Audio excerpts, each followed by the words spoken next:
Yo, what's good, everybody? Keep them almost in full color, and today we're doing our Star Wars Jedi Survivor review.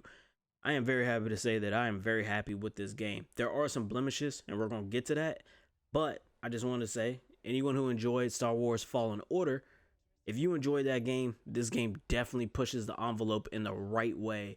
They're definitely moving towards really fine tuning this game.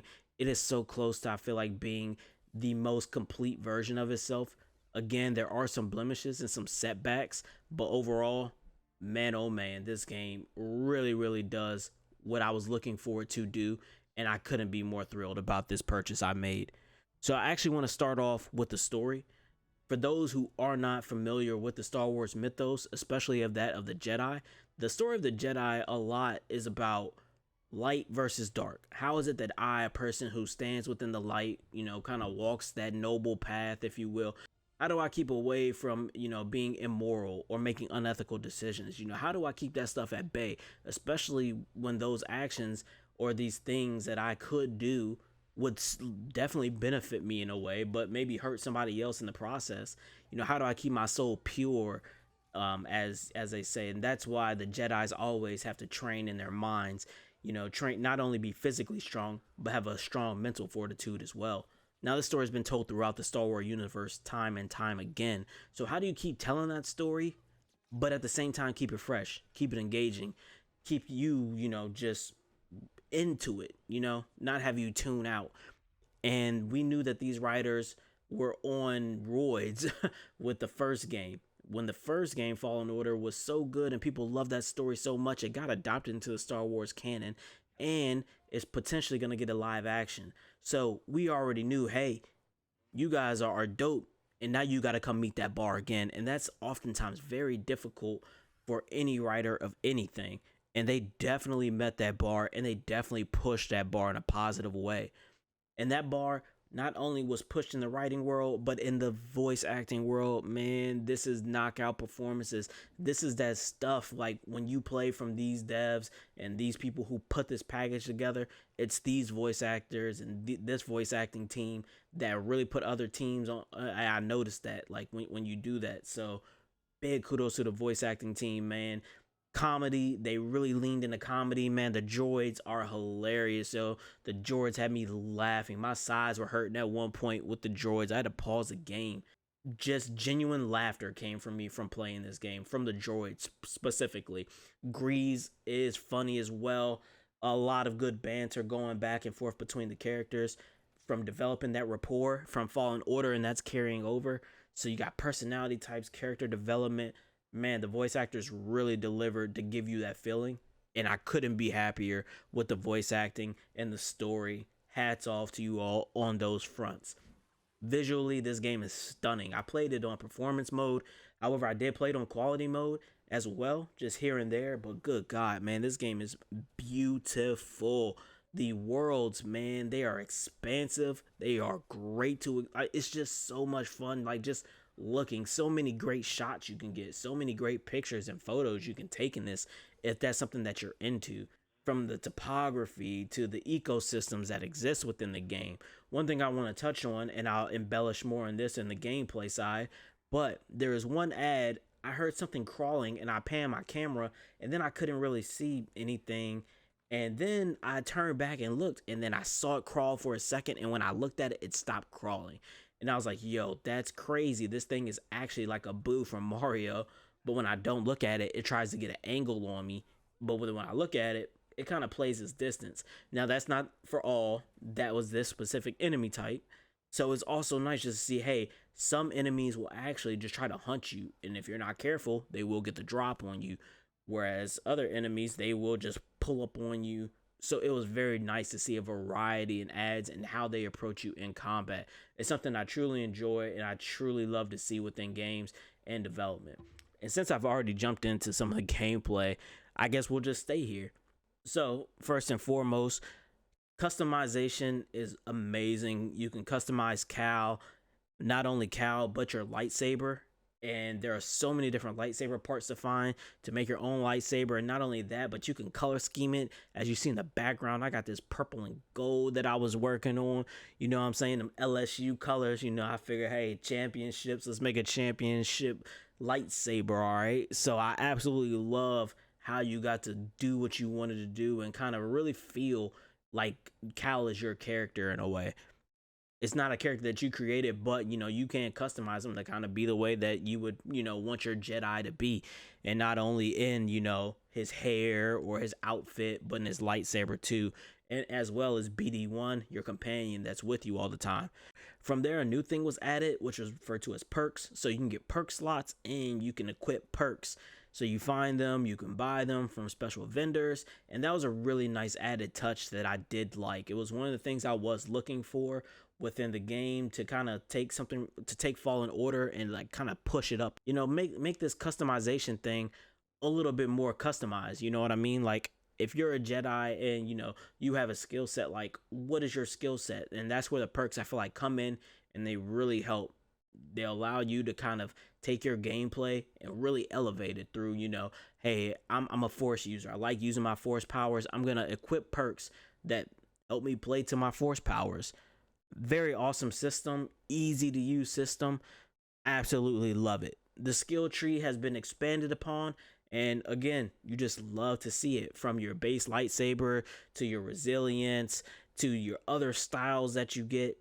I was very happy what they did with the skill tree and how they kept it fresh, how they kept it meaningful, and it was awesome. Now, we don't have a level grind space like Darthamir, like we had in Fallen Order, but once you get your skill points rocking, the wisdom perk, as soon as you can get it, I definitely would tell you to get it, slide it on, get that extra XP, and then from there, when you got the skill points you want, then start kind of making your Jedi build, if you will.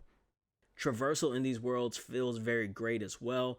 I will say that the fast travel system is not as fast as we've seen it in other games of this caliber. So that was one thing. Anywhere between, I believe 8 seconds was my shortest fast travel time, but it could be from 8 to like 25 seconds. Not the best in terms of fast travel, but not the worst either. And especially because you have several different worlds that are expansive and huge to explore.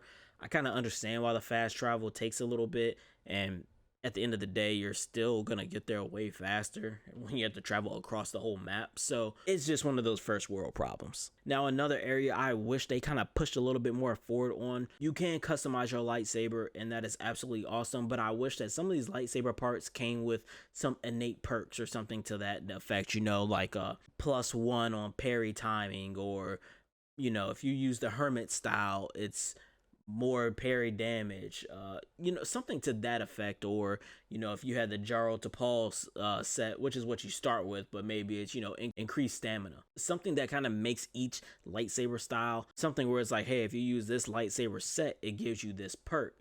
And then you kind of fight with, do I want to be flashy because I like the mix of hermit and Jarl Tapal from a visual standpoint versus practicality, where it's like, hey, no, I'm just going to use the whole hermit style because that comes with extra stamina. It's just somewhere where I felt like, hey, like this could have been pushed a little bit, but maybe this is one of those features they had to take out of the game to ensure that it worked properly. Speaking of work properly, again, I did play on performance mode, but there were a lot of drop frames. I would say about 30% of my gameplay probably, you could tell it kind of went down from 60 to, I mean, I'm no Digital Foundry, so I couldn't tell you what the frames went down to, but you definitely could tell. And with that, like we always say on this channel, like when you operate at a high level, so when it's working at 60 frames and things are looking beautiful, you're blasting, you're deflecting blasters, you're parrying people and doing everything, and it looks super fluid. And then when you see the degradation occur, that's when you're like, a bit of a sore spot.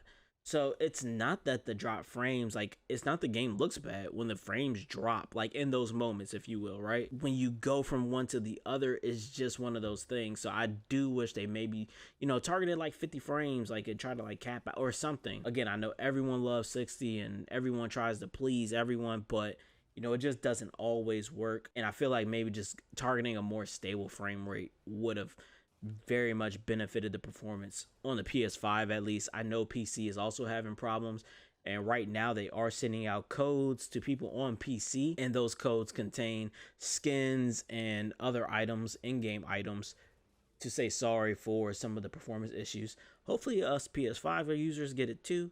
But overall, again, 30% of the game, it's a lot. I'm not gonna lie to you, it's a lot. But for me, it wasn't something that broke the game. I feel like the story, the traversal, everything was hitting on all cylinders in the other areas.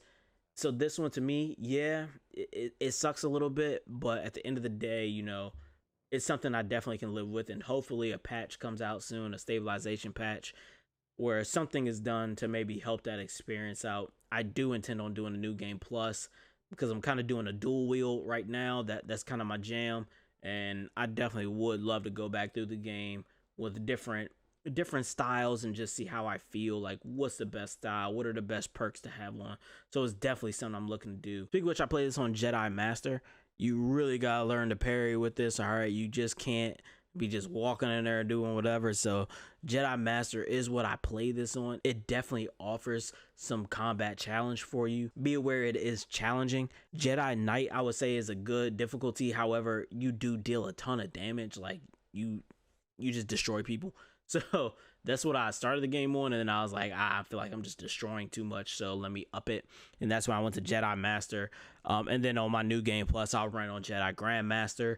So ultimately, guys, just be on the lookout for that Jedi Knight. If it feels too easy, I definitely would encourage you to jump it up to Jedi Master. There, I feel like you will get a good challenge out of this game. This game is charismatic, it's charming. They have a cast of characters who will make you laugh, make you smile, maybe evoke some thought out of you, and potentially characters that you may resonate with a voice acting team that just delivers a really great performance. The game looks amazing, it's immersive, it's a really feel good game. And again, there are the frame issues, but I feel like if you can get over that, I think you really will appreciate this game and what it has to offer you.